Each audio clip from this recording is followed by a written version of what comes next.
श्री गणेशाय नमः। ओं नमो भगवते वासुदेवाय। मंगलाचरण वागीशाः जस्य वदने लक्ष्मीर्जस्य च वक्षसि जस्यास्ते हृदये संवितः तं नृसिंहमहं भजे।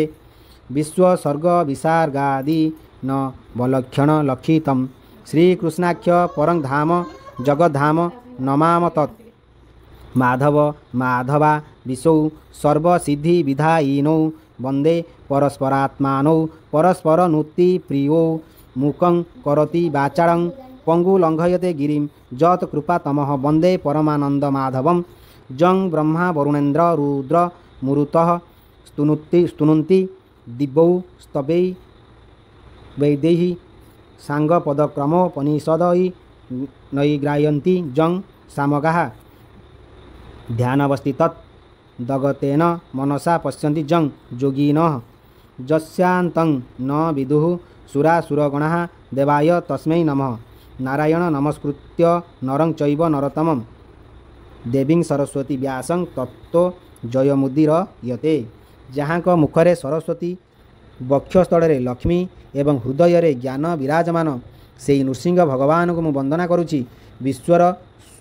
विश्वर सर्ग विसर्ग आदि नवलक्षण सर्ग विसर्ग स्थान पोषण उति मनोन्तर ईशानुकथा निरोध मुक्ति द्वारा लक्षित समग्र जगतर परम आश्रय तथा विश्वर अंधकार विनाशकारी परम तेजमया श्रीकृष्णंकर साक्षात स्वरूप श्रीमद्भागवत को आमे माने नमस्कार करुचु।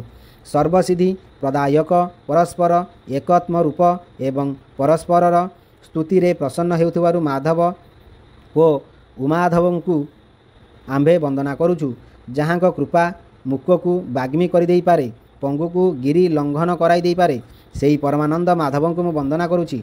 जहाँ को ब्रह्मा वरुण इंद्र रुद्र मरुत प्रभृति दिव्य स्तोत्र द्वारा स्तुति करती। जहाँ को महिमा सामवेद गायनकारी माने पदक्रमानुसारे वेद उपनिषद प्रभृति द्वारा गान करती।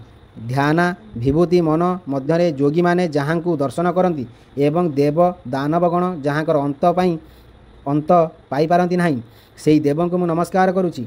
भगवान नारायण नरोत्तम नर देवी सरस्वती और महर्षि व्यासदेव को नमस्कार करी संसार अंतकरणर नानाविधि विकार उपरे विजय प्रदान कराउथिबा एही श्रीमद्भागवत महापुराण को पाठ करिबा उचित। हरि हरि हरि।